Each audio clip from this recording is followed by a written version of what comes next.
Good morning girls. अब हमारा आज का टॉपिक है दालें, पल्सेस, जो कि बहुत ही इम्पॉर्टेंट है बच्चों। और इसमें हमारी आती हैं दालों में चना, अरहर, जिसको हम तुअर या तूर की दाल, उड़द, मूंग, उड़द या उड़द, मूंग, मसूर, मटर, लोबिया, मोठ। ये बहुत ही इम्पॉर्टेंट है और इसको प्रोडक्शन करने के लिए सरकार जो है फसल बीमा योजना के तहत इसको इंश्योर भी करती है और बहुत सारे प्रयोग कर करके दालों के साइंटिस्ट ऐसी varieties, high yield variety seeds को डेवलप किया है। बेस्ट क्वालिटी के सीड्स जो शॉर्ट ड्यूरेशन में अधिक उत्पादन दे रहे हैं। इस तरह से इसके ऊपर बहुत ज़्यादा स्ट्रेस डेवलपमेंट की बात या बहुत ज़्यादा अनुसंधान खोजों की बात की जा रही है। और हमारे यहाँ जो दालें हैं ये बहुत ज़्यादा इम्पॉर्टेंट इसलिए हैं क्योंकि भारत पूरा एक शाकाहारी देश है और लोगों के लिए मेन प्रोटीन का सोर्स जो है ये सारी पल्सेस हैं। और इसके अलावा जो इसका जो पत्ते हैं या नीचे की जड़ें हैं वो सारी की सारी पशुओं के चारे के लिए बहुत यूज़फुल हैं।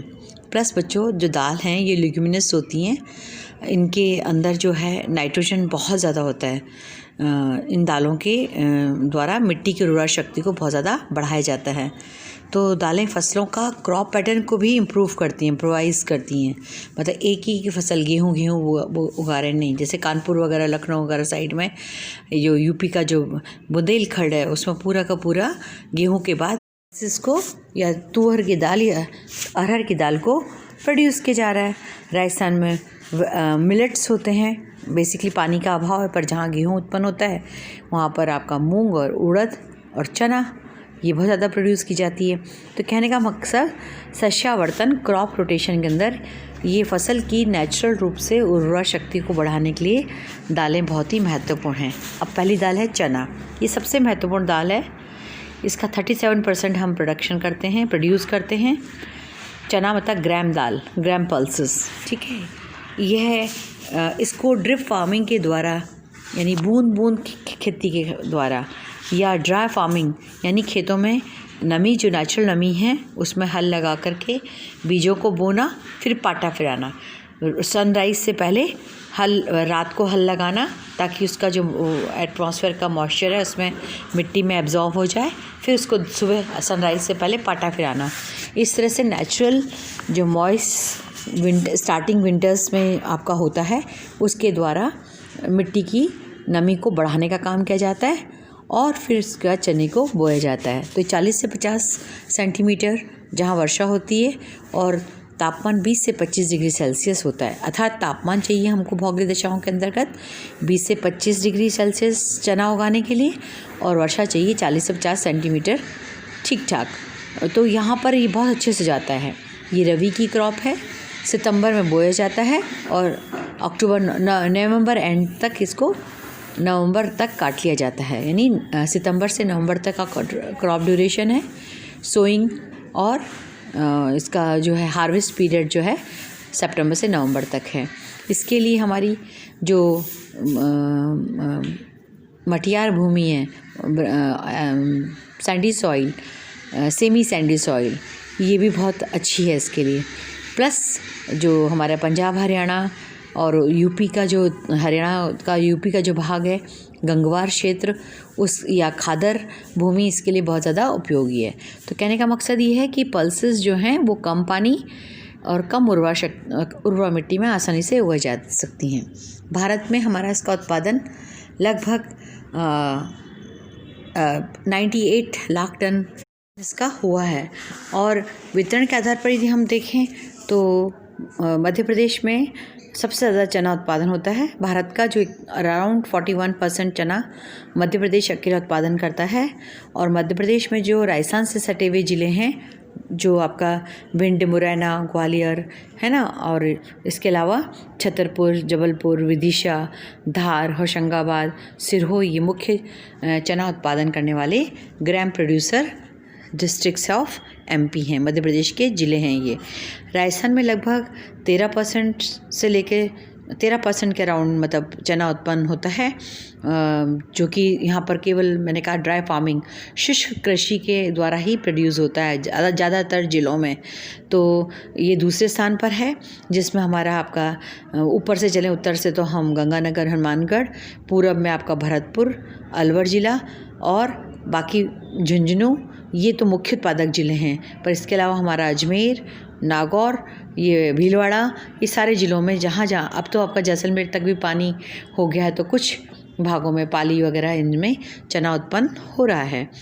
अब तीसरा बच्चों है महाराष्ट्र, तीसरा उत्पादक क्षेत्र है जो राजस्थान के बाद है, और इसका उत्पादन भारत को चना ये लगभग 11.86% चना उत्पादन करके देता है। और इसमें सबसे ज़्यादा चना उत्पादन करने वाले राज्य हैं नासिक, अहमदनगर, नांदेड़, शोलापुर और नीचे आपका आ गया परभणी, उस्मानाबाद और औरंगाबाद। नासिक के बाद औरंगाबाद है ना, तो ये सारे ज़िले इसके मुख्य चना उत्पादन करने वाले हैं। फिर आंध्र प्रदेश, उत्तर प्रदेश, छत्तीसगढ़, बिहार, गुजरात, हरियाणा, उड़ीसा, पश्चिम बंगाल भी चना उत्पन्न करते हैं। तो कहने का मतलब हमारे यहाँ चना या बेसन जिसको बोलते हैं, चने की दाल, नमकीन दाल पल्सेस के रूप में और नमकीन के रूप में बहुत ज़्यादा खाई जाती है। अब दूसरी दाल आती है बेटे तूर की दाल, अरहर की दाल, ये तुहर की दाल, अलग अलग जगहों पे अलग अलग बोला जाता है। और चने के बाद ये सबसे दूसरी बड़ी महत्वपूर्ण फसल है, परंतु ये खरीफ की फसल है। ये कम ठंडे इलाकों में रबी के मौसम में बोई जाती है। इसे ज्वार, बाजरा, रागी, कपास, मूंगफली आदि के साथ भी लोग बो देते हैं शुष्क फसल के रूप में। और इसके लिए तापमान चाहिए बेटे, भौगोलिक दशाओं के आधार पर तापमान चाहिए 20 से 25 डिग्री सेल्सियस, और वर्षा चाहिए 40 से 50 सेंटीमीटर वार्षिक वर्षा। और ये अधिक आर्द्र भागों में या अधिक आर्द्र जलवायु में ये तुअर की दाल उगाई नहीं जा सकती। इसके लिए मिट्टी चाहिए दोमट मिट्टी, एलुवियल सॉइल, जो कि बहुत ही अच्छी है इसके लिए।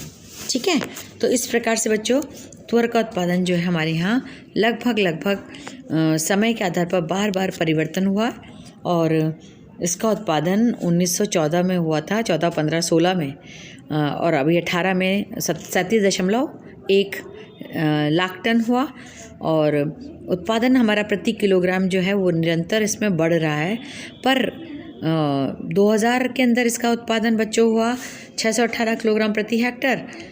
फिर 2013-14 में सबसे ज़्यादा बम्पर फसल हुई, मतलब प्रति हेक्टर के हिसाब से देखा जाए तो 813 किलोग्राम, और अभी इसका वापस 812 किलोग्राम पर हेक्टर प्रोडक्शन हुआ है।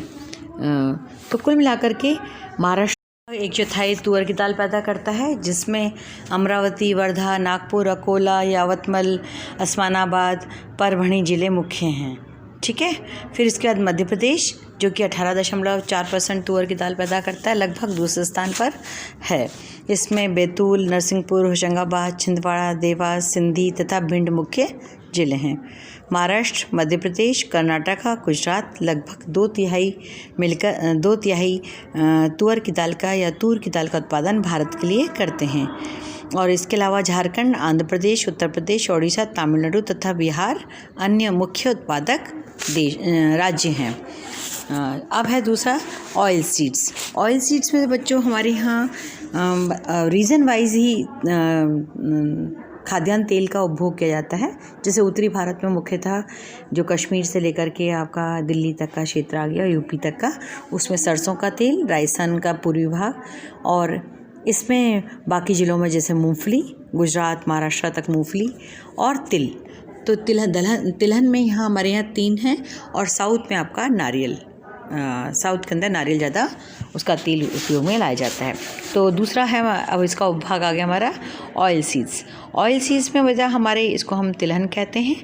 इसमें तिल, सरसों, अलसी, अरंडी, नारियल, मूंगफली और बिनौला कपास से आएगा, है ना। तो इन सब का तेल निकालते हैं। सूरजमुखी का तेल भी हमारे यहाँ पंजाब में और हरियाणा में काफ़ी मात्रा में उत्पन्न होने लगा है। और इवन तो वेस्टर्न राजस्थान में भी, गुजरात के ड्राई लैंड में भी सूरजमुखी प्रोड्यूस होने लगा है। और अब वैसे तो राजस्थान के पश्चिमी भाग में अरंडी सबसे मुख्य है। अरंड का तेल बच्चों मेडिसिनली बहुत ज़्यादा उपयोगी है। परंतु कुल मिलाकर के यदि हम तिलहन की फ़ायदे की बात करें तो इनसे हमें खाने में, दवाई बनाने में, विभिन्न उद्योगों में जैसे साबुन, मशीन का तेल, पॉलिश, रंग रोगन और अन्य मोमबत्ती वगैरह बनाने में इसका उपयोग होता है। और तिलहनों से जो तेल निकलता है उसका जो खली बचती बच्चों, तो खली को या उसको हम जो खली बोलते हैं उसको हम पशुओं को as an rich source of protein provide करते हैं। गर्म भी होता है और प्रोटीन सोर्स भी देता है। विशेषकर विंटर्स में हम इसको प्रोवाइड करते हैं चारे में मिला करके। और बहुत से तिलहनों को बोने से भूमि की उर्वरा शक्ति बढ़ती है, ये भी इम्पॉर्टेंट है। तीसरा बिंदु। चौथा बच्चों कि तिलहनों के उत्पादन से किसानों को अधिक धन लाभ या अधिक आय प्राप्त होती है। अब तिलहनों में पहला आ गया अपना मूंगफली। तो मूंगफली basically it's not Indian crop, it's from Brazil, Latin America का प्लांट है। ये ब्राज़ील से देश से आया है और लगभग इसका प्रचलन लास्ट सेंचुरी में ही बना है। और भारत का तिलहन का जो उत्पादन है उसमें 50% योगदान मूंगफली का है। मूंगफली में बहुत ज़्यादा प्रोटीन होता है और मूंगफली का बादाम कहते हैं। ठीक है, इस प्रकार से बच्चों बहुत ज़्यादा इसमें प्रचुर मात्रा में विटामिन्स होते हैं और क्रॉप रोटेशन के लिए सबसे बेस्ट है, क्योंकि सबसे ज़्यादा नाइट्रोजन जो है मिट्टी की उर्वरा शक्ति, नाइट्रोजन ये ही क्रॉप बढ़ाती है। NO2 जो है मूंगफली से ही मिट्टी में बढ़ता है। अब बच्चों इसकी भौगोलिक दशाओं में तापमान इसका 20 से 30 डिग्री सेल्सियस चाहिए और वर्षा इसकी 50 से 75 सेंटीमीटर, यानी कम वर्षा में भी आसानी से आता है और 100 सेंटीमीटर तक की वर्षा क्षेत्र इसके लिए ठीक होती है। और इसको पाला, लंबा सूखा और लंबी अवधि की वर्षा तीनों चीज़ें हानिकारक हैं। मतलब बहुत ज़्यादा पाला भी इसको नष्ट कर देता है, बहुत ज़्यादा लंबा सूखा भी, और बहुत ज़्यादा बरसात भी मूंगफली के पौधे को गला देती है।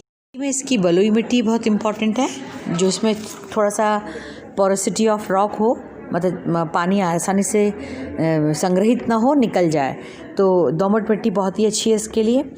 और जैसे कि मैंने आपको बताया कि मूंगफली का उत्पादन हमारे यहाँ 2012-13 में लगभग 47 लाख टन हुआ और अभी वर्तमान में इसका उत्पादन जो है 80 लाख टन के आसपास है, जो कि अपने आप में भारत की जनसंख्या को देखते हुए ठीक ठाक है। विश्व में सबसे ज़्यादा बच्चों चीन जो है मूंगफली बहुत ज़्यादा प्रोड्यूस करता है। तो हमारे यहाँ मूंगफली प्रोड्यूस करने वाले राज्यों में गुजरात, तमिलनाडु, आंध्र प्रदेश, कर्नाटका, मध्य प्रदेश, महाराष्ट्र, राजस्थान, उत्तर प्रदेश, उड़ीसा है, जो कि मुख्य उत्पादक राज्य हैं भारत के। और इसके अलावा पश्चिम बंगाल भी है। उत्पादक राज्यों में गुजरात मूंगफली का उत्पादन 34% करता है और यहाँ पर जामनगर, जूनागढ़, अमरेली, भावनगर, राजकोट, साबरकांठा, पंचमहल, सूरत ज़िलों में बहुत ज़्यादा अच्छी गुड क्वालिटी की मूंगफली प्रोड्यूस होती है, जिसको सींग दाना कहते हैं, और बहुत अच्छी मोटी मूंगफली, स्वादिष्ट मूंगफली पैदा होती है। बलुई मिट्टी यहाँ की है और अर्धशुष्क जलवायु है, जो कि इसके उत्पादन के लिए बहुत ही उपयोगी है। दूसरा जो हमारा राज्य है वह है तमिलनाडु राज्य में लगभग 14% मूंगफली पैदा होती है। उत्तरी आर्काट, दक्षिणी आर्काट, अम्बेडकर और सलेम, तिरुचिरापल्ली, कोयम्बटूर ज़िले हैं, जो कि 70% मूंगफली पैदा करते हैं। तीसरा मूंगफली उत्पादन करने वाला राज्य आंध्र प्रदेश है, जो 12% मूंगफली पैदा करता है। इस राज्य में 50% मूंगफली अनंतपुर, कर्नूल और चित्तूर ज़िले पैदा करते हैं। कर्नाटका भारत की 8% मूंगफली प्रोड्यूस करता है, जिसमें रामचूर, कोलार, बेलगांव, बेल्लारी, गुलबर्गा, धारवाड़ मुख्य ज़िले हैं। और महाराष्ट्र में सबसे अधिक, पहले बहुत अधिक मूंगफली होती थी, परंतु अब 14-15 के आंकड़ों के हिसाब से 4% मूंगफली का क्षेत्र यहाँ पर लोग कम बो रहे हैं किसान। परंतु यहाँ के जो मुख्य ज़िले हैं सतारा, कोल्हापुर, धुले और जलगांव, उस्मानाबाद, यावतमल, नासिक, अमरावती, ये मुख्य मूंगफली उत्पन्न करने वाले ज़िले हैं। इस प्रकार से बच्चों मूंगफली का उत्पादन हुआ। अब बोलते हैं तीसरा, लाही, तोरिया, सरसों, जो कि अलग अलग क्षेत्र में अलग अलग तरह से प्रोड्यूस होती है। इसको मैं नेक्स्ट उसमें लूँगी। थैंक यू सो मच, क्योंकि time has covered. Thank you.